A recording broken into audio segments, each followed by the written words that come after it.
इस धरती पर हमारे साथ बहुत सारी अनजान शक्तियों का वास है। दिन पर दिन इंसानों की संख्या बढ़ती जा रही है, इसीलिए भूत प्रेत और इंसानों की मुठभेड़ें भी बढ़ती जा रही है। हमें पता नहीं था कि एक दिन हमारे पिताजी की कही हुई यह बात वाकई में सच हो जाएगी। मेरे दादाजी के बागीचे में घूमते प्रेत ने जब हमारे पालतू जानवरों की जान लेना शुरू किया तब हमारे पूरे परिवार का दिल डर के मारे कांप उठा था। एक दिन की बात है जब हमारे बागीचे में बंधी गाय बेहोश हो गई। हमें लगा शायद बीमार होगी। डॉक्टर को बुलाया तो गाय फौरन जाग कर खड़ी हो गई और डॉक्टर को मारने उसके पीछे दौड़ गई। उस गाय ने जानवरों के डॉक्टर को 3 बार हवा में उछाल दिया।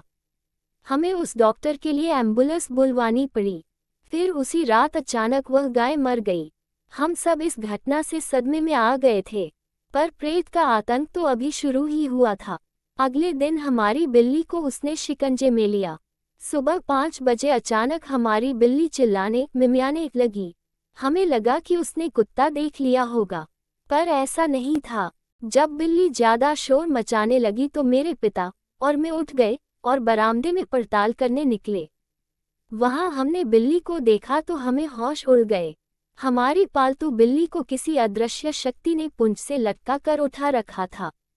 यह एक दिल दहला देने वाला मंजर था। मेरे पापा तुरंत लटकती बिल्ली की ओर दौड़े, तो उस अनजान शक्ति ने बिल्ली सीधे मेरे पापा की ओर फेंकी और सारा माहौल वहां डरावना हो गया। हमारी बिल्ली उस वक्त मरी तो नहीं, पर डर के मारे पागल सी गुमसुम हो गई। उसने खाना पीना छोड़ दिया और 1-2 दिन में वह भी मर गई। मैंने और पिताजी ने यह बात दादाजी को बताई, पर वह भूतों प्रेतों में विश्वास करते ही नहीं थे। 1-आध हफ्ता बीता तो प्रेत का कहर और बढ़ने लगा। हमारे बागीचे के पैड पर रहने वाले परिंदों को उसने मारना शुरू कर दिया। हर रोज 2-3 मारे हुए परिंदे हमारे बागीचे में पाए जाने लगे। मुझे और पिताजी को डर था कि कहीं ये प्रेत हम लोगों पर हमला करना शुरू ना कर दे। दादाजी बाहर गांव गए थे तो पिताजी एक दिन एक तांत्रिक को ले आए, ताकि पता चल सके कि वहां बागीचे में है क्या। तांत्रिक ने जैसे ही बागीचे में कदम रखा तो किसी अदृश्य शक्ति ने उसके दाढ़ी के बाल पकड़ लिए और वह उसे घसीटने लगा।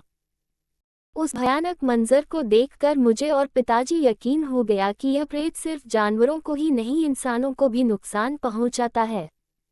मैंने और पिताजी ने मिलकर उस तांत्रिक की जान उस प्रेत से बड़ी मुश्किल से छुड़ाई। वह तांत्रिक बोला कि यह प्रेत मेरे बस का नहीं है, आप लोग किसी अघोरी तांत्रिक को बुलाओ जो कि प्रेतों की बलि देता हो। हमने फौरन उसके कहे अनुसार एक प्रेतों की बलि देने वाले अघोरी तांत्रिक को बुला लिया। बागीचे में घुसते ही इस नए वाले अघोरी तांत्रिक ने किलो वाली छड़ी निकाल ली और वह छड़ी हवा में भांजने लगा।